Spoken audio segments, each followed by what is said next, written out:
Bismillahirrahmanirrahim. Assalamualaikum warahmatullahi wabarakatuh. Waalaikumsalam warahmatullahi wabarakatuh. Innal hamdalillah nahmaduhu wa nasta'inuhu wa nastaghfiruh wa na'udzu billahi min shururi anfusina wa min sayyiati a'malina. Man yahdihillahu fala mudilla lahu wa man yudlil fala hadiya lahu. Asyhadu an la ilaha illallah وحده لا شريك له وأن محمدا عبده ورسوله.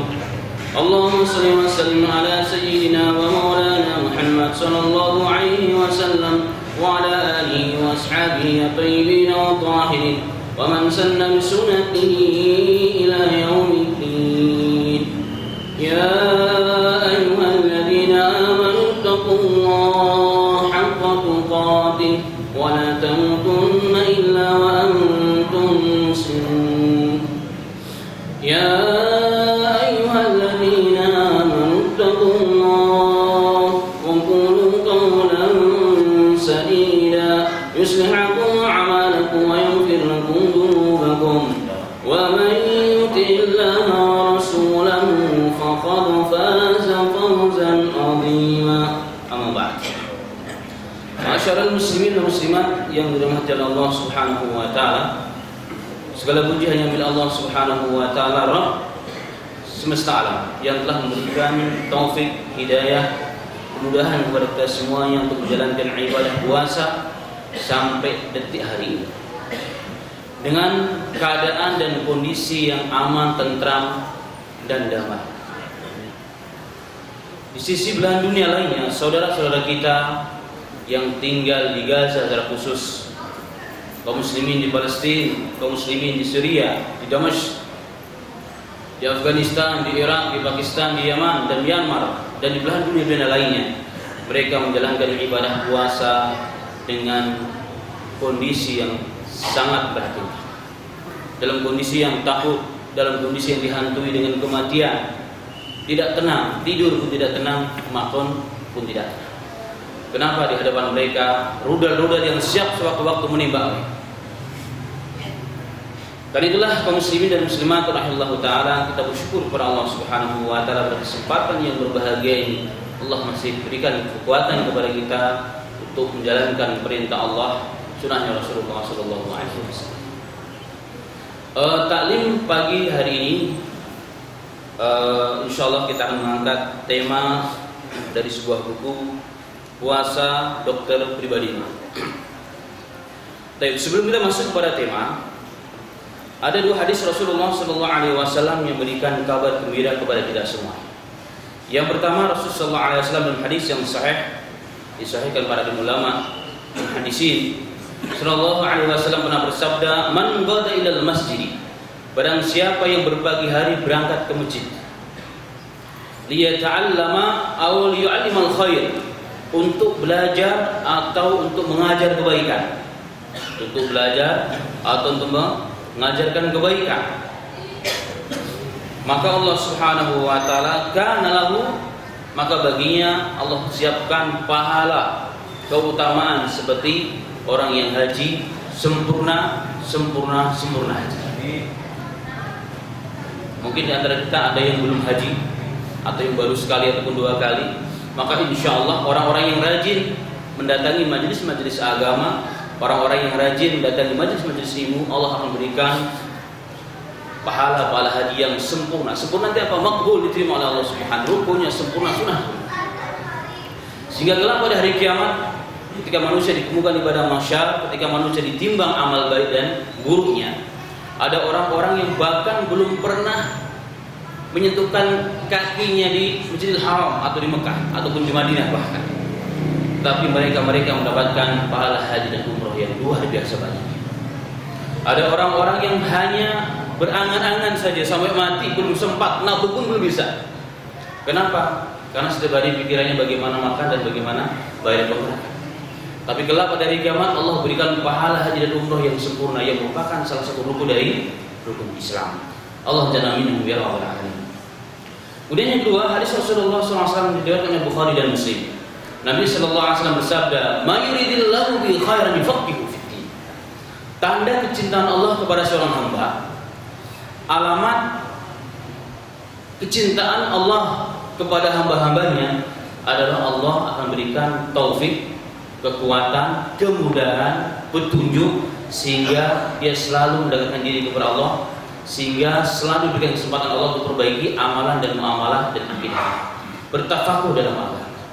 Karena sebenarnya hadirin, pada kesempatan yang sebelumnya pada salat tarawih, saya sampaikan Umar bin Abdul Aziz pernah mengatakan, "Man abada lillahi bi ghairil ilmi." Barang siapa yang menyembah Allah tanpa dengan ilmu, dia menyembah Allah, subhanallah. Salatnya banyak, hajinya banyak, zakatnya banyak, dan lain sebagainya banyak. Tapi bi ghairil ilmi, tapi tanpa dengan ilmu. Apa kata beliau? Kata Umar bin Abdul Aziz, khalifah yang sangat terkenal dalam sejarah Islam. Beliau mengatakan, "Ma yufsiduhu aktsar mimma yuslihu." Sesungguhnya keburukannya terkadang lebih banyak daripada kebaikan. Jadi berbagai sisi hal. Walaupun memang ibadah saja itu sudah suatu kebaikan, tetapi ibadah kalau tidak dilandasi dengan ilmu, maka terkadang bahkan hampir-hampir kerusakannya, kefasadannya lebih banyak daripada kebaikan. Dan itulah hadirin dan hadirat rahimahullah taala, kita bersyukur kepada Allah Subhanahu wa taala yang memberikan taufik, inayah, hidayah kepada kita untuk selama-selama thalabul ilm. Semoga Allah terima pengorbanan ini dan Allah jadikan sebagai salah satu sarana perbaikan ibadah, muamalah muasyarah kita dan juga akidah kita sesuai dengan tuntunan ajaran yang dibuat oleh baginda Muhammad sallallahu alaihi wasallam. Baik, kembali kepada tema. Tema kita hari ini adalah puasa dokter pribadi. Kenapa hari ini kita mengangkat tema ini? Tema puasa dokter pribadi. Pertama jelas karena kaitannya, momentumnya tepat sesuai dengan yang sedang kita jalankan, yaitu ibadah kepada Allah. Walaupun yang dimaksud tema ini bukan hanya Ramadan, tapi seluruh puasa-puasa, siam dan saum yang dicontohkan dalam syariat Islam, itu yang kita maksud. Puasa dokter pribadi. Kalimat dokter dan kesehatan, dua kalimat yang tidak terpisahkan dari kehidupan manusia. Dua kalimat yang menjadi hal yang sangat mahal pada sebagian manusia. Makanya Al-Imam Syafi'i dalam manaqibnya beliau yang dikarang oleh Al-Imam Baihaqi rahimahullah taala, salah seorang ulama besar di mazhab Syafi'i, beliau menukilkan kalimat Imam Asy-Syafi'i rahimahullah taala. Al-ilmu ilman. Ilmu itu ada dua, kata beliau. Ilmu fiqhi lil adyan. Ilmu itu ada dua. Yang pertama ilmu fikih, tafaqquh. Ilmu syariat itu adalah untuk agama, untuk ajaran Islam. Maka menurut kita tempat kembalinya, tempat bertanya, sandarannya adalah para alim ulama. Kemudian yang kedua kata Imam Syafi'i, al-ilmu tib. Ilmu tib, ilmu kesehatan. Dan ilmu kesehatan adalah untuk apa tujuannya? Li abdan, untuk kesehatan badan dan jasmani. Wa ma siwa dzalika fabulghatul majlis. Selain dua hal ini yang dipelajari dalam kehidupan manusia, itu hanya tambahan dan hanya perbendaharaan dan untuk mengisi kekosongan dari tubuh majlis. Kata beliau. Bahkan dari beliau yang lain beliau mengatakan, la tusakkin baladan la yakunu fi 'alim yuftika an dinika. Jangan sekali-kali kau tinggal di suatu tempat, di suatu negeri, di suatu kampung, suatu negara yang tidak ada dua hal. Ada dua manusia. Yang pertama yaitu alim, seorang ulama yang dengannya kita dapat bertanya, mengadukan seluruh permasalahan urusan agama dan urusan akhirat. Kemudian yang kedua, jangan kau tinggal di suatu tempat dan daerah yang tidak ada yang tidak ada dokter. Kenapa? Karena sewaktu-waktu kita sakit, tidak ada yang bisa membantu kita untuk menyembuhkan penyakit kita. Imam Syafi'i mengambil berat masalah ini, masalah dua hal, belajar agama dan belajar kesehatan. Kemudian alasannya yang kedua adalah kenapa kita mengangkat tema pada ini, puasa merupakan dokter pribadimu. Karena dokter dan kesehatan dua hal yang tidak terpisahkan di kehidupan manusia, tetapi pada sebagian orang dua hal ini menjadi momok yang menakutkan, menjadi sesuatu yang menakutkan. Bahkan ada orang yang tidak mau periksa dan bahkan mau ke dokter. Kenapa? Karena terpikirkan biaya yang sangat besar. Bahkan ada orang yang bertanya, Bapak gulanya berapa? Bapak pesannya berapa? Tidak tahu, memang nggak pernah dicek. Enggak, saya takut kalau bisa dicek jadi tahu sakit saya. Kalau takut sakit saya, semakin menambah sakit. Kenapa? Pusing mikirin biayanya. Subhanallah. Padahal hadirin dan hadirat rahimahullah ta'ala, kalau kita membuka lembaran-lembaran buku ini atau kita kembali kepada syariat Rasulullah SAW, Allah yang menciptakan kita, Allah yang maha tahu kebutuhan-kebutuhan yang diperlukan oleh manusia. Ternyata Allah telah siapkan suatu dokter, satu obat-obatan dan kesehatan yang yang gratis, yang tanpa biaya pun kita bisa dapatkan. Apa itu? Kita akan baca dalam bahasan yang berikutnya. Kemudian alasan yang berikutnya, kaum muslimin dan muslimat rahimahullah ta'ala, kita mengangkat judul ini adalah yang terpenting dan utama adalah untuk menambah keyakinan kita, menguatkan keyakinan kita dan keimanan kita kepada agama kita, kepada al-Islam, kepada ajaran yang dibawa oleh baginda Muhammad SAW. Karena hanya satu-satu agama yang diridhoi oleh Allah adalah al-Islam. Inna dina indallahil Islam. Sesungguhnya agama yang diridhoi Allah hanya ajaran Islam. Kemudian Islam ajarannya adalah sempurna, relevan sepanjang zaman tempat. Al-yawma akmaltu lakum dinakum wa atmamtu 'alaikum ni'mati wa radaitu lakum Islam madina. Pada hari ini kusempurnakan agama bagi kalian dan nikmatku kusempurnakan bagi kalian. Nikmat yang kedua juga ulama mengatakan adalah agama. Kalau seandainya nikmat yang dimaksud pada ayat ini adalah dunia, maka Rasulullah termasuk orang yang tidak mendapatkan kesempurnaan nikmat di dunia ini. Kenapa Rasulullah meninggal dalam kondisi apa? Islam dunianya belum kuat, tetapi agamanya yang kuat. Di antara kesempurnaan dan kerelevanan Islam, kemunasiban, kesesuaian Islam sepanjang zaman dan tempat, Islam merupakan ajaran yang sesuai dengan fitrah manusia, yang sesuai dengan ilmu pengetahuan manusia yang sahih, yang benar. Dan ini inti daripada bahasannya sebenarnya. Dan ini sangat bertolak belakang dengan ajaran-ajaran non-muslim.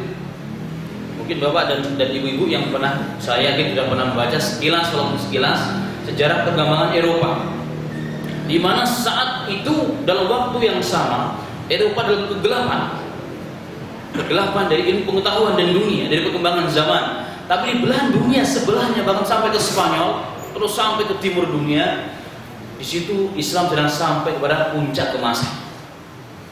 Apa sebabnya? Para ulama telah menulis, termasuk Syekh Muhammad Qutb, saudara Sayyid Qutb, ulama pemikir dari negara Mesir. Di situ diterangkan bahwa begitu luar biasanya ajaran non-muslim, karena ajaran non-muslim telah tercampur baru dengan tangan-tangan manusia-manusia yang jahat, sehingga sampai ajaran mereka menutup adanya pengetahuan ilmu agama, adanya pengetahuan ilmu dunia, sains dan teknologi, apalagi.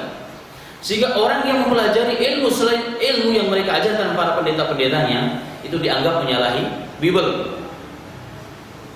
Bahkan sejarah telah menulis ilmuwan termasuk siapa? Galileo. Kenapa dia ditangkap, bahkan hampir dibunuh, bahkan terbunuh para ilmuwan yang lain. Kenapa? Karena dianggap mereka menafsirkan kitab-kitab mereka dengan akal mereka. Nah, dari awal itulah kemudian orang-orang yang dikenal dengan orang-orang intelektual belajar ilmu dunia kepada orang Islam, terutama di negara Spanyol. Sehingga hari ini hadirin dan hadirat, hari ini adalah masa tahqiq. Masa dalam sisi ilmu adalah pentahqiqan, membenarkan mengenai ilmu-ilmu dan kitab-kitab itu dari ulama terdahulu. Dan syarat mentahqiq suatu kitab harus ada beberapa nuskhah, beberapa tulisan asli dari ulama-ulama terdahulu. Ternyata hari ini banyak ditemukan buku-buku Islam di perpustakaan non-muslim. Itu satu bukti bahwa mereka mengadopsi ilmu-ilmu bahkan dari orang-orang Islam. Baik. Setelah perang dingin antara orang-orang intelektual, antara orang-orang agama, maka muncullah revolusi Eropa yang pertama, yaitu revolusi Perancis. Itulah awal mula terbukanya pemikiran orang-orang non-muslim terutama di Eropa. Nah, dari situlah mulai perkembangan ilmu sains dan teknologi. Dan itulah para ulama mengatakan, Imam Syafi'i juga mengatakan, ketika orang-orang Yahudi wa Nasrani lama taruku Nasara wal Yahud adyanahum taqaddam. Ketika orang-orang Yahudi dan orang-orang Nasara meninggalkan agamanya, baru mereka maju dalam dunia. Baru mereka maju dalam dunianya, terutama setelah pasca perang dunia yang kedua, perang salib.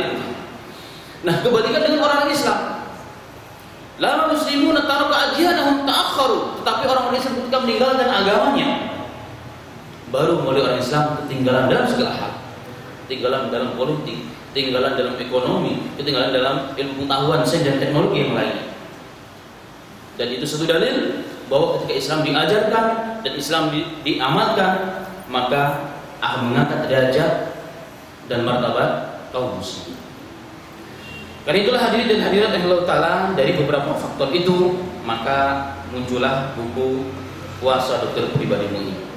Dan ini adalah satu gambaran kebenaran firman Allah Subhanahu wa Ta'ala, bukan bukti kebenaran. Buku ini bukan bukti kebenaran, tetapi menguatkan kebenaran yang ada. Firman Allah Subhanahu wa Ta'ala mengatakan, wa antasumu khairul lakum in kuntum ta'lamun. Dalam surah Al-Baqarah, setelah Allah menceritakan dan memerintahkan perintah puasa dan hukum-hukum berpuasa, Allah mengatakan, jikalau kalian berpuasa manusia, maka itu lebih baik bagi kalian jikalau kalian mengetahui. Dan Allah juga mengatakan, sanurihim ayatina fil afaq wa fi anfusihim hatta yatabayyana lahum annahul haq. Sesungguhnya kami akan menunjukkan tanda-tanda kebenaran Islam, tanda-tanda kebenaran ajaran Nabi Muhammad SAW, kata Allah, fil afaq, di jagat raya, di permukaan dunia ini, di berbagai belahan dunia, di berbagai sektor-sektor dan juga berbagai ilmu pengetahuan manusia. Wa fi anfusin, dan bahkan pada diri kalian, kata Allah.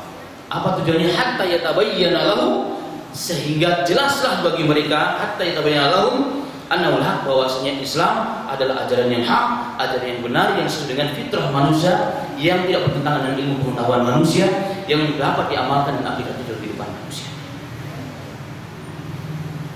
Kemudian buku ini juga menguatkan kaidah ulama yang dibuat. Al-Islam jaa di jalbil masalih wal manafi wal daf'il mafasid. Dalam kaidah fikih ditulis oleh para ulama bahwa Islam itu datang, Allah datangkan, Allah berikan kepada umat manusia adalah untuk apa? Untuk menimbulkan atau memberikan manfaat dan kemaslahatan manusia di dunia dan juga di akhirat. Dan untuk menolak, menjauhkan manusia dari kemudaratan. Maka kalau kita lihat seluruh yang diharamkan oleh Allah, itu semua mengandung hikmah, di antaranya adalah apa? Karena memberikan mudarat kepada manusia, baik di dunia dan juga di akhirat. Baik. Hadirin dan hadirat yang dimuliakan Allah Subhanahu wa Ta'ala,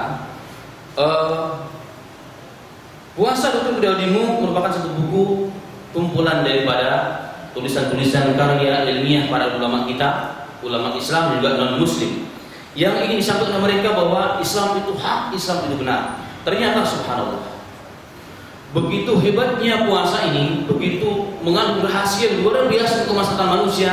Bahkan Allah telah mengatakan puasa bukan hanya diwajibkan bagi umat ini, tapi bagi umat-umat terdahulunya.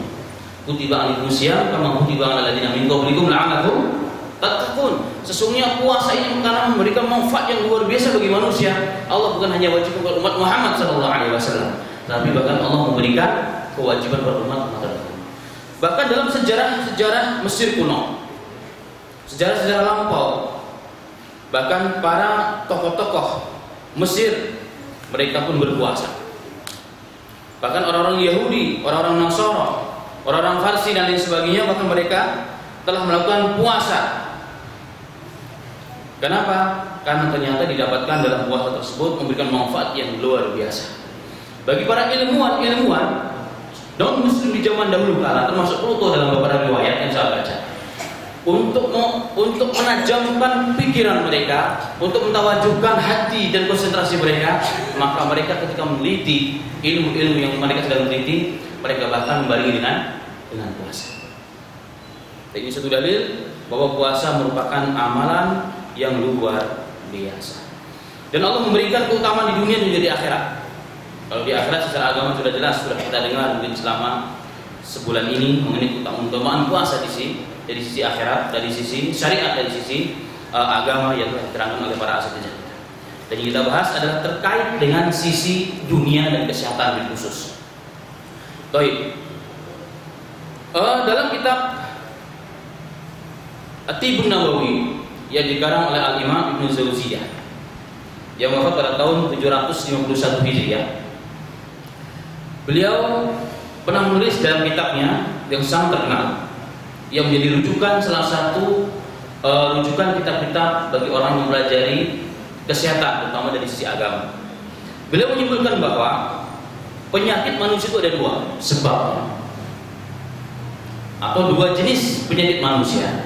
Yang pertama penyakit non fisik terkait dengan apa? Dengan hati, sombong, ria, hubbu dunia dan lain sebagainya. Yang kedua yang menjadi bahasan kita adalah penyakit fisik yang nampak badan manusia. Dan beliau mengatakan penyakit fisik sebab utamanya tidak lepas dari dua perkara. Beliau mengatakan penyakit fisik manusia yang menimpa manusia tidak lepas dari dua perkara. Kemanapun kita cari pasti sebabnya adalah dua sebab utama. Yang pertama kata beliau, sebab penyakit manusia yang pertama karena kelebihan zat makanan dan materi pada tubuh manusia yang tidak dimanfaatkan oleh tubuh manusia. Itulah yang menyebabkan timbunan-timbunan zat-zat dalam tubuh manusia yang menyebabkan penyakit yang berbagai macam jenis penyakit. Dan ini yang kita akan bahas. Kemudian yang kedua adalah penyakit yang disebabkan karena kekurangan zat dan materi dalam tubuh manusia. Dan ini sangat sedikit menimpa manusia. Kebanyakan adalah jenis yang berkah. Karena itulah maka Rasulullah SAW dalam hadis yang diriwayatkan oleh Ibnu Hibban, Imam Tirmidzi dan dalam sunannya, Imam Ahmad bin Hanbal dan musnadnya dan lain sebagainya, hadisnya sahih. Seorang sahabat meriwayatkan Al-Miqdad bin Ma'di Karib radhiyallahu anhu meriwayatkan bahwa Nabi sallallahu alaihi wasallam bersabda, "Ma mala'a adamiyun bi asyar min badni." Tidak ada bencana yang lebih buruk di sisi manusia dari keburukan perutnya sendiri. Rasulullah mengatakan, tidak ada bencana yang menimpa manusia melebihi buruknya isi perutnya. Jadi bencana manusia menimpa urusan apa saja, semua adalah kenapa? Karena bencana perut, asbab perut yang tidak dijaga. Jadi, bukankah Nabi Adam alaihissalam keluar dari surga kenapa? Karena urusan apa? Urusan perut. Ketika istrinya Hawa alaihissalam digoda oleh iblis. Iblis masuk ke dalam surga, tetapi dapat masuk ke dalam surga iblis, tapi masuknya tidak dapat ini dari Allah. Dibiarkan Allah tahu. Dan surga dilarang dimasuk oleh iblis, tapi dia masuk juga. Kenapa ingin menggoda Adam dan istri? Ternyata istri Adam alaihissalam digoda oleh iblis. Dibisiki bahwa, tahu enggak wahai istri Adam, kenapa kalian berdua di dalam Allah untuk mendatangi atau mendekati pohon khuld? Ditanya, emang kenapa wahai iblis? Karena sebenarnya pohon khuld ini adalah suatu pohon yang apabila kalian berdua makan, maka kalian akan dikandil langsung dalam surga. Ini bisikan dari iblis. Kenapa iblis menggoda perempuan bukan yang laki-laki yang pertama kali digoda? Ini pertanyaan dari bahasan ulama. Karena perempuan lebih mudah untuk digoda. Kalau tipu daya iblis itu lemah bagi laki-laki, tapi tipu daya perempuan lebih hebat. Makanya ketika Allah menceritakan tipu daya iblis, Allah mengatakan wa kana kaiduhum dha'ifa. Sesungguhnya tipu daya iblis, syaitan adalah lemah. Tapi ketika Allah menceritakan tipu daya kaum wanita dalam kisah Yusuf alaihissalam, Allah mengatakan wa kana kaiduhunna 'alim. Sesungguhnya tipu daya seorang perempuan, seorang istri sangat-sangat besar. Sehebat-hebatnya laki di luar rumah, sehebat-hebatnya laki-laki di rumah, tetapi apabila di rumahnya tidak hidup agama, maka Islam yang kita bawa, maka ajaran Rasulullah yang kita bawa hanya sampai pintu saja sesungguhnya. Sampai pintu rumah, masuk ke rumah sudah urusan perempuan. Sehingga berapa banyak laki-laki yang hebat di luar rumah, tetapi di dalam rumah tidak ada kesanaan. Kenapa? Karena tipu daya atau perbuatan sesuatu Allah berikan punya kelebihan yang luar biasa. Hanya dengan satu kalimat saja bisa runtuh seluruh iman kita. Makanya Rasulullah pernah mengatakan, tidak ada perempuan yang lebih lemah daripada kalian wahai manusia. Tidak ada manusia yang lebih lemah daripada kalian wahai manusia, yaitu perempuan, tetapi mampu menghancurkan orang yang hebat dari kalian. Itu apa? Wanita. Baik. Kembali kepada hadis, tidak mamal adamiyun bi asyar min batni. Tidak ada bencana yang paling besar yang menimpa umat manusia, menimpa keturunan Adam, kata Rasulullah sallallahu alaihi wasallam, melebihi bencana isi perutnya. Makanya kata Rasulullah, kalau ingin selamat, maka Rasulullah berikan tip dan solusinya. Bihasbi ibni Adam lukaimatun yukimna sulbahu. Kalau manusia ingin selamat dunia dan akhiratnya, maka cukupkanlah kalau makan dan konsumsi makan dan minum hanya beberapa suap saja. Yang penting bisa berdiri tulang punggungnya saja. Itu kata Rasulullah. Makanya orang yang banyak berpuasa biasanya adalah orang yang sehat, orang yang mudah, orang yang mampu menjaga ibadah dan muamalah dengan baik. Para ulama mengatakan, dan ini juga saya sebutkan, ketika manusia tidak mampu mengontrol isi perutnya, belum mampu menjaga isi perutnya, maka selamanya dia tidak mampu mengontrol ibadahnya. Berat untuk mengontrol ibadah. Kenapa Rasul SAW termasuk manusia yang paling banyak berpuasa? Karena beliau orang yang mampu mengontrol hawa nafsu. Dia mampu mengontrol hawa nafsu. Jadi, maka Rasul memberikan suatu solusi. Kalau ingin terjaga ibadah kita, ingin baik kesehatan fisik kita dan non fisik kita, maka makan dan minum hanya beberapa suap saja. Hanya yang penting kita bisa tegak, bisa melaksanakan beraktivitas. Karena Rasul mengatakan, tetapi kalau terpaksa, manusia tidak satu tingkat dan satu derajat. Kalau memang terpaksa, Rasulullah mengatakan, fa in kana la budda fa'ilan, jikalau kalian tidak mampu untuk itu, karena manusia bertingkat-tingkat, maka jangan melebihi aturan yang terakhir. Yaitu apa? Fa sulusun li tu'ami wa sulusun li syarabihi wa sulusun li nafsihi. Maka sepertiga untuk makanan, sepertiga untuk minuman, dan sepertiga untuk nafas. Inilah solusi bagi kesehatan dan kebaikan dunia dan akhirat yang diadakan oleh siapa?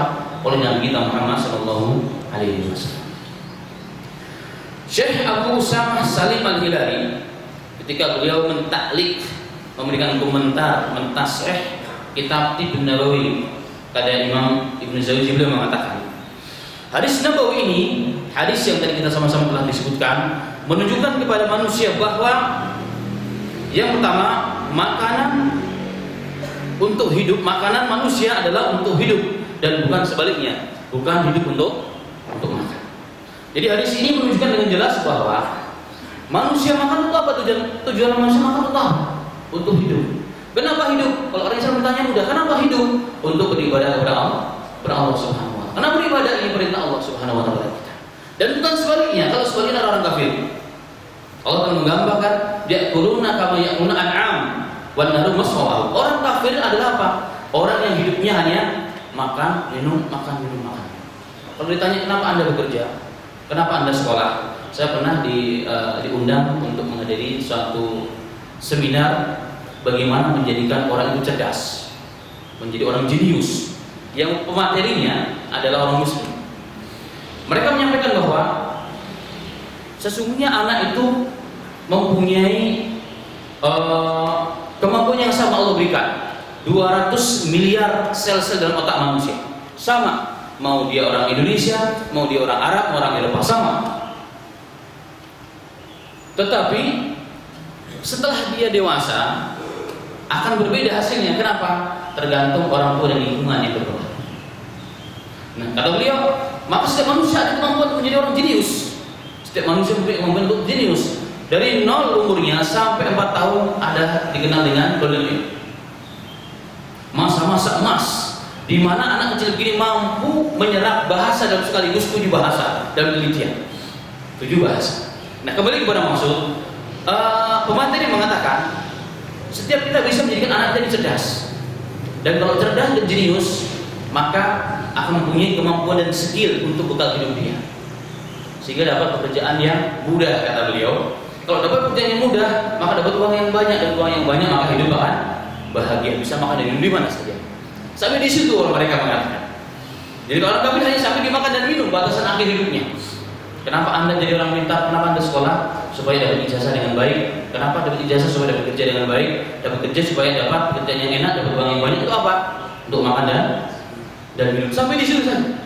Maka hadirin dan hadirat Allah, kalau kita lihat kehidupan mereka, subhanallah, tidak sejauh-jauh di tetangga kita di alam sutra.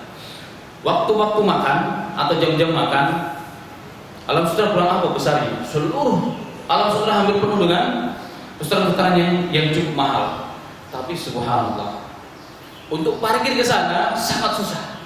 Kenapa? Seakan-akan manusia hidupnya adalah untuk makan dan minum.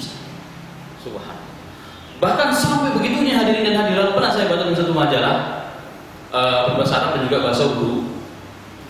Di beberapa negara Eropa dan Amerika, karena manusia sudah habis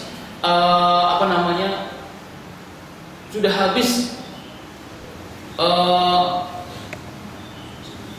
cara untuk mendapatkan kepuasan makan dan minum dan kepuasan hidup, sampai mereka membuat restoran di atas permukaan bumi 100 sampai 200 mm dari permukaan bumi.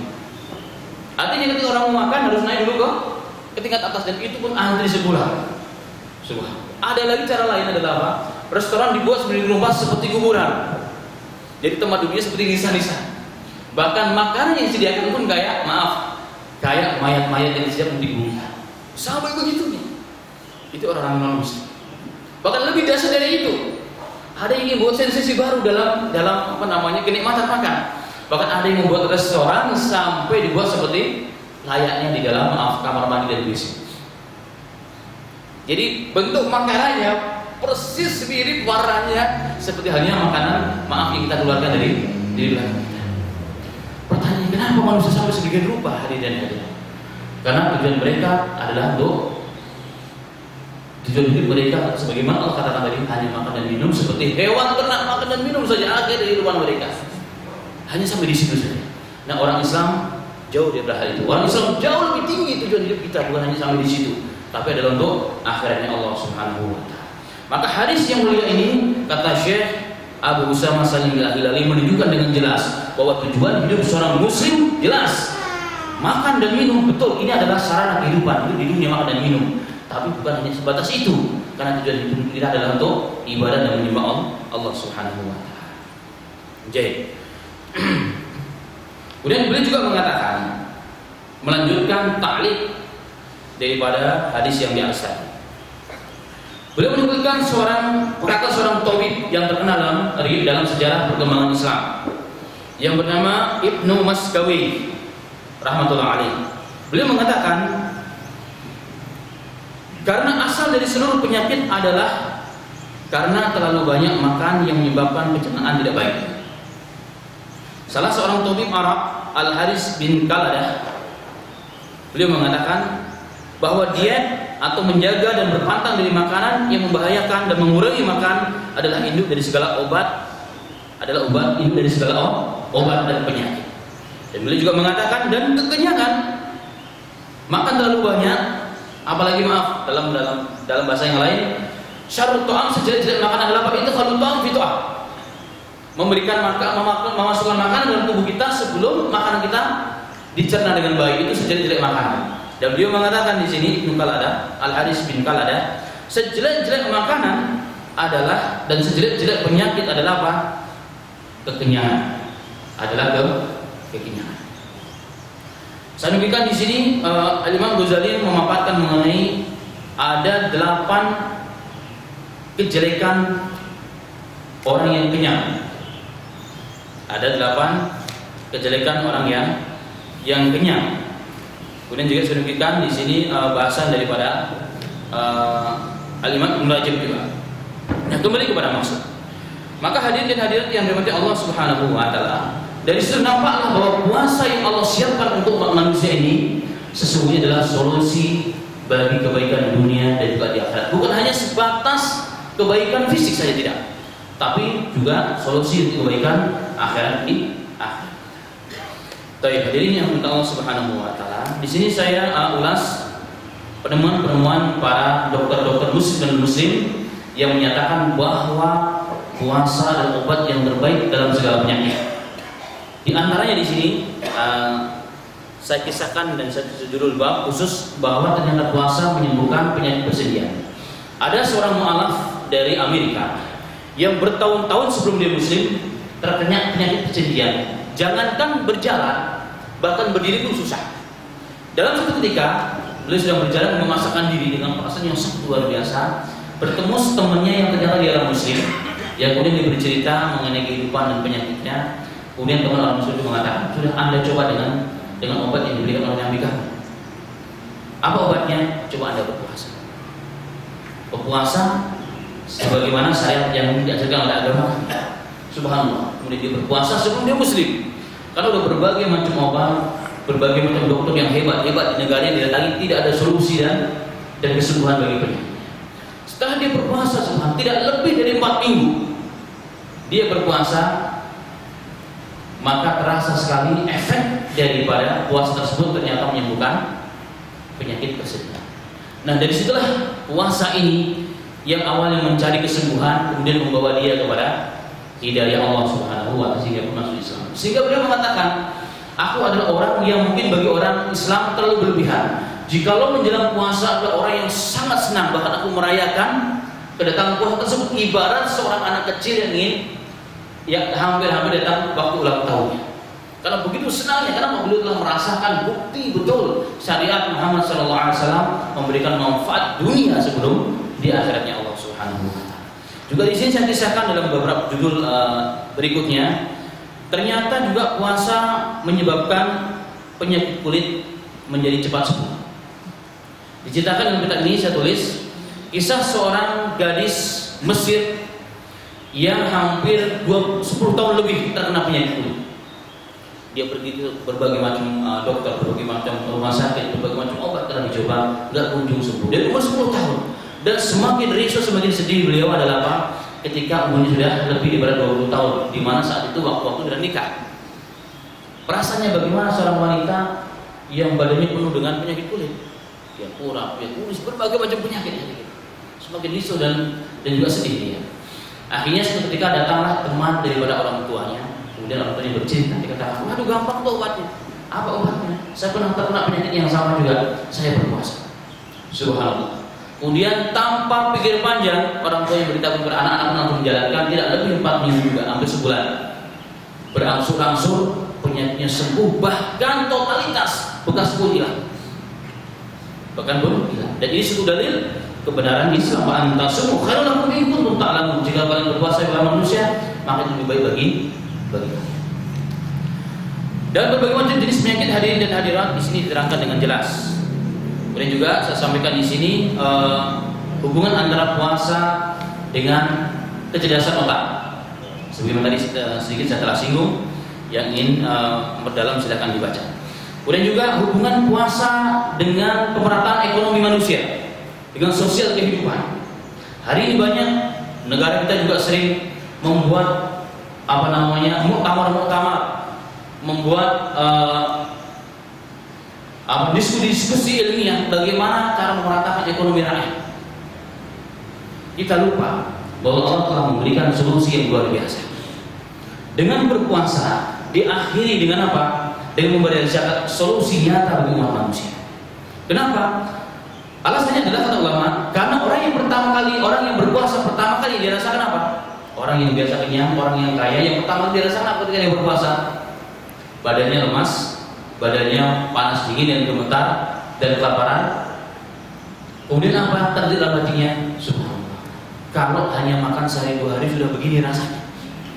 Bagaimana teman-teman saya, tetangga-tetangga kompleks saya yang berhari-hari, bertahun-tahun seperti hidupnya selalu kelaparan. Maka dari situ hadirin, manusia, orang yang sudah lemah fisiknya, biasanya akan muncul sifat rahmatnya dan kemudian sosial akan muncul. Itu sunatullah. Maka dia akan mudah untuk berbagi dengan sesama muslim.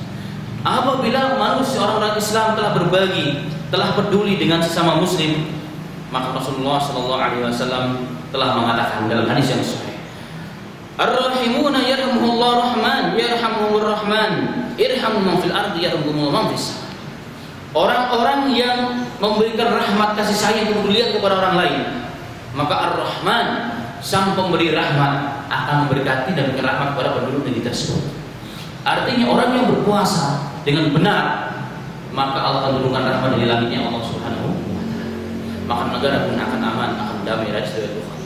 Bahkan dalam hadis yang lain, Rasulullah SAW pernah mengatakan, Ibuku fit du'afa fa inna tunsaruna turzaquna illa bidafaikum. Ketika orang-orang kaya merasakan lapar, kemudian dia tumbuhlah sifat baik berbagi kepada manusia. Maka saat itu kata Rasulullah, turun rahmat Allah, turun bantuan Allah, nusur Allah dari langit. Karena Rasul mengatakan sesungguhnya kalian dari manusia dibantu oleh Allah, ditolong oleh Allah, Allah di antara kalian. Ini antara hal-hal yang baik.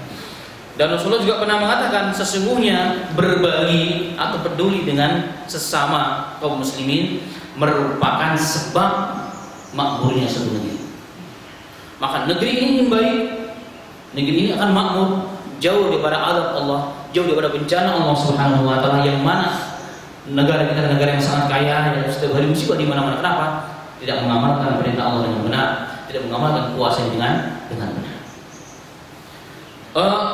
Maka untuk mendapatkan puasa yang benar, untuk mendapat manfaat yang baik, maka harus diperhatikan hal-hal yang penting juga supaya manfaat puasa terasa. Rasulullah itu telah mencontohkan dalam kehidupannya. Nabi Sallallahu Alaihi Wasallam diriwayatkan hadis-hadis yang sahih, ketika beliau berpuasa dan buka, beliau hanya makan rutop, kurma yang masih setengah matang, segar. Kalau tidak ada, maka Rasulullah makan tamar ataupun kurma yang sudah masak, sebagian kita konsumsi hari ini. Kalau tidak, maka Rasulullah makan apa? Meminum air putih, kemudian kencing. Hikmahnya adalah para tabib, para dokter, pernah juga itu dalam kajian para dokter, mereka mengatakan kenapa Allah Rasulullah mensunahkan pertama kali orang berpuasa yang dimakan adalah kurma. Para dokter mengatakan karena kurma adalah kumpulan dari seluruh buah ada Allah berikan pada kurma ini. Yang pertama. Yang kedua, orang yang berpuasa itu kenapa menjadi lemas? Karena kandungan zat gulanya telah menurun. Kadar gula yang telah menurun. Dan pada kurma terdapat kadar gula yang sangat tinggi. Sehingga kalau orang makan itu, ini gulanya adalah gula nabati, gula yang bukan buatan manusia. Maka ketika orang makan kurma hanya beberapa hitungan menit saja, maka tubuh menjadi kuat. Kenapa? Karena telah memakan dan telah disuplai dengan zat gula. Kemudian yang ketiga, kurma adalah satu makanan, satu zat yang sangat mudah dicerna oleh tubuh. Hanya memerlukan 5-10 menit saja. Nah, ibaratnya makan kurma ini sebelum puasa, hanya kurma saja ataupun air putih. Kemudian sholat kurang lebih 5-10 menit, kemudian baru makan yang besar. Ibarat mobil yang sudah lama tidak dipakai, langsung ditancap gas, apa yang terjadi pada hari ini? Pasti akan terjadi sesuatu. Nah, begitulah tubuh kita. Ketika sudah kurang lebih 14 jam istirahat, bahkan pada sebagian negara hari ini ada yang sampai 18 jam. Saya pernah merasakan itu. Saat musim panas, terakhir kita sahur jam 3 dan bukanya kadang-kadang jam 8. Nah, pada sebagian negara yang sangat panjang waktunya, berarti telah istirahat sekian lama, organ tubuh kita tidak beraktivitas. Maka yang paling tepat adalah diberikan apa? Muqaddimah, dipanasi dulu ibarat mobil. Dengan apa? Dengan memberikan kurma, dengan memberikan air putih. Baru setelah dia siap, telah panas kurang lebih 5 menit, 10 menit, baru dia akan siap mencerna. Maka pencernaan siap untuk memproses makanan yang akan masuk dalam tubuh manusia. Kenapa? Kembali kepada perkataan ulama tadi bahwa penyakit yang utama disebabkan kenapa? Karena pencernaan yang tidak dijaga. Pencernaan yang tidak dijaga. Dari ini hadirin dan hadirat yang Allah Subhanahu wa taala, maka puasa apabila dijalankan dengan benar, dengan adab-adab yang benar, maka akan mendapatkan manfaat yang langsung terasa. Nah, tapi kalau kita menjelang bukanya sibuk dengan urusan apa? Urusan makan dan minum, bahkan kadang-kadang sholat sampai terlambat, apa yang di depan hantam semua, kita harus semuanya, ya berat untuk mendapatkan manfaat di bulan puasa itu sendiri. Yang belum mencoba silakan dicoba. Misalnya ada kesempatan kurang lebih 9 hari, akan terasa sekali bedanya, akan terasa sekali. Badan menjadi lebih ringan dan terasa puasa betul-betul ada rahmat bagi kita, ada rahmat dari kita. Dari itu maka dikatakan ulama bahwa puasa bukanlah adab bagi tubuh, puasa bukanlah adab bagi tubuh, tetapi puasa sesungguhnya justru adalah rahmat dari Allah Subhanahu wa taala. adalah solusi untuk kebaikan tubuh kita. Jadi puasa, kalau kita baca dan kita telah buku ini dan buku yang lain dengan benar, kita akan mendapatkan bahwa puasa sekali lagi bukan untuk menyiksa tubuh kita. Tapi puasa adalah rahmat dari Allah dan keutamaan dari Allah Subhanahu untuk kita. Kemudian puasa tidak lagi menjadi beban. Makanya di Islam dalam puasa kita dengan masih anak muda terutama, wah mumpung belum puasa kita kodok semuanya kebiasaan kita. Sehingga kadang menjadi satu hari menjelang puasa kebiasaan semua akan dilahap, semua akan dilakukan. Kenapa? Karena setelah puasa nggak bisa ngapa-ngapain. Nah setelah puasa biasanya apa orang mengatakan merdeka. Kenapa merdeka? Karena dia bebas daripada aturan-aturan dalam segala hal di siang hari. Itu menunjukkan bahwa puasa masih menjadi beban. Padahal puasa bukanlah beban. Bahkan penelitian menunjukkan puasa adalah keperluan setiap manusia, setiap tubuh untuk diistirahatkan. Karena ulama mengatakan istirahatnya tubuh manusia adalah dengan tidak makan dan minum. Maka istirahat oleh tubuhnya. Istirahatnya hati dan rohani manusia dengan tidak berbuat maksiat. Mata ternyata juga lelah. Matanya akan istirahat menjadi sehat apabila mata ini dijaga dan melihat apa yang diharapkan oleh Allah. Lisan kita pun akan istirahat, tidak kecapean dia jikalau lisan ini tidak digunakan kecuali hanya perkara yang baik. Makanya Rasul mengatakan man somatan naja, barang siapa yang diam dari perkara yang tidak tahu maka dia akan selamat.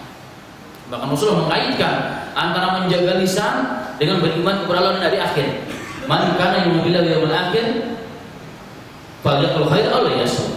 Barang siapa yang beriman kepada Allah dan hari akhir, maka hendaknya dia diam.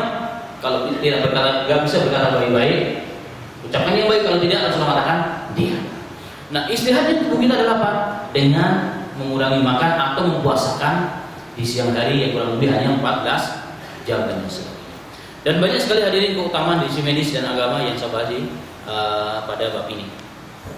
Baik. Kemudian terakhir dalam bab ini juga adalah bab ini saya sampaikan sedikit terkait mengenai hadis-hadis yang populer yang sangat terkenal yang ternyata hadis itu sesungguhnya menurut ahlinya ulama hadis tidak boleh digunakan hujah dan tidak boleh disampaikan sebenarnya. Bagi yang punya buku nanti bisa dilihat pada halaman 159 dan sampai akhir. Padahal segala amalan ibadah, ilmu dalam Islam semua dapat dipertanggungjawabkan. Semua ada nisbahnya, ada sanadnya, ada rantainya yang nyambung kepada siapa? Kepada Rasulullah SAW. Nah, kadang-kadang karena mungkin kurang mengetahui dari sisi ilmu ini, sehingga kadang-kadang kita menyampaikan hadis-hadis yang tidak benar. Dan masalahnya adalah apa? Bukan masalah orang jadi senang kepada agama, bukan. Tapi masalahnya adalah kita menyampaikan hadis yang itu bukan hadis Rasulullah. Rasulullah mengatakan, "Man kadzdzaba 'alayya muta'ammidan falyatabawa maqtuh minan nar." Hadis yang mutawatir. Hadis mutawatir artinya dalam satu hadis diriwayatkan setiap zaman dan tabaqat lebih daripada 10 orang. Rasul mengatakan barang siapa yang mengatakan menisbahkan sesuatu kepada Rasul sedangkan Rasul tidak mengatakan, maka Rasul mengatakan silakan mengambil tempatnya di neraka. Sehingga ulama hadis mengatakan orang yang paling banyak berdosa kepada Rasul, maaf, bukan orang kafir, tapi orang-orang yang soleh. Orang jadi bilang, kenapa ya Syekh orang soleh? Iya, karena orang yang soleh kadang-kadang merasanya baik terus kepada Allah dan Rasulnya, tapi tambahin aja dengan ilmu, sehingga kadang-kadang menyampaikan ini sunnah, ini hadis, ini hadis. Imam Malik bin Anas, gurunya Imam Syafi'i, beliau pernah mengatakan, aku melihat 70 ahli ibadah yang berada di tiang-tiang masjid Nabawi, karena beliau imam dalam hijrah, tapi tidak satu pun ilmu saya ambil dari mereka. Kenapa? Karena mereka bukan ahli, karena mereka bukan ahli hadis. Kenapa beliau melakukan demikian? Untuk menjaga agar syariat ini terjaga. Yang saya ingin sampaikan di sini beberapa hadis bukan untuk menggembus, bukan untuk melemahkan ibadah orang, bukan, tapi untuk meluruskan. Mari sama-sama kita islah ibadah kita, termasuk dalam penggunaan hadis yang sahih. Hadis yang pertama yang sangat ma'ruf adalah yang sering kita dengarkan adalah sumu tasihu. Berpuasalah kalian akan sehat. Secara makna itu betul. Secara makna itu betul karena maknanya benar sesuai dengan Al-Qur'an yang tadi kita bahas. sangat-sangat benar. Tapi yang jadi masalah adalah menisbahkan ini kepada Rasul, kepada hadis ini yang tidak diperbolehkan sama sekali. Kenapa? Karena ulama telah meneliti hadis ini adalah dhaif jiddan, lemah sekali. Yang lemah bukan Rasul, yang lemah bukan Rasul, nggak ada yang lemah. Yang lemah adalah rawinya yang menyampaikan, silsilah yang menyampaikan amanah di atas kita ini kepada Rasul, itu yang lemah. Diriwayatkan oleh para pendusta-pendusta dalam agama. Sehingga di sini walaupun betul maknanya, tetapi bukan hadis. Masalahnya bukan benar maknanya, bukan, tapi menisbahkan kepada Rasul, itu saja. Ini jadi catatan. Kalau kita katakan betul barang puasa akan sehat, betul, tapi yang penting jangan menisbahkan kepada Rasul. Ini hal yang perlu digarisbawahi. J. Kemudian juga yang sering kita dengar juga, sumtu shaimi tasbihun wa naumu ibadatun wa du'a mustajabun wa amalun mudha'afun. Diamnya orang berpuasa adalah tasbih, tidurnya adalah ibadah, doanya mustajab, amalnya adalah berlipat ganda. Amal berlipat ganda benar, tidak salah. Doanya mustajab benar. Kemudian tidurnya adalah ibadah, ini perlu digarisbawahi, dan diamnya juga perlu digarisbawahi. Secara sanad hadisnya dhaif jiddan, lemah sekali, sangat lemah. Sehingga ittifaq ulama hadis, seperti Ibnu Hajar, Imam Nawawi, kalau lemah sekali tidak boleh digunakan sebagai hujah dalam ibadah, dalam halal dan haram. Lemah sekali. Kalau lemahnya lemah, nggak lemah sekali boleh dengan syarat. Kemudian secara makna juga, kalau tidurnya itu adalah ibadah, satu kata yang kita akan bahas, tidur adalah ibadah, tidurnya orang berpuasa ibadah. Akhirnya orang tidur dari awal sampai habis sahur, tidur sampai siang ataupun sampai sore. Apa yang terjadi kira-kira? Selain kesehatannya akan menjadi rusak, kemudian yang terpenting adalah dia banyak menjalankan tugas-tugas yang wajib, baik terkait dia dengan Allah, ibadah puasa, sholat 5 waktu berjamaah bagi laki-laki, ataupun tugas dia sebagai khalifah, tugas dia sebagai pemimpin rumah tangga mencari nafkah akan hilang.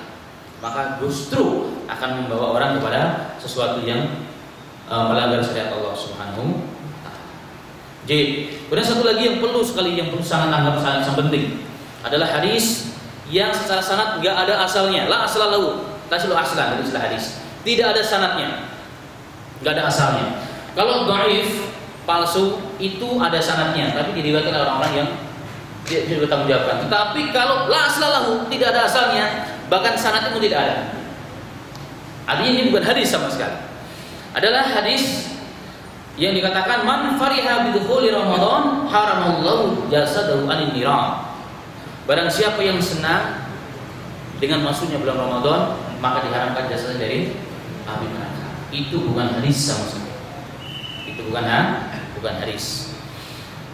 Kemudian secara makna juga bertentangan. Kalau hanya senang saja kemudian masuk surga, diharapkan masuk neraka, maka bertentangan hadis yang sahih. Rasulullah mengatakan ruba shaimin, berapa banyak orang yang puasa tapi dia dapatkan apa? Lapar dan haus saja, tapi enggak pahala dapat masuk neraka.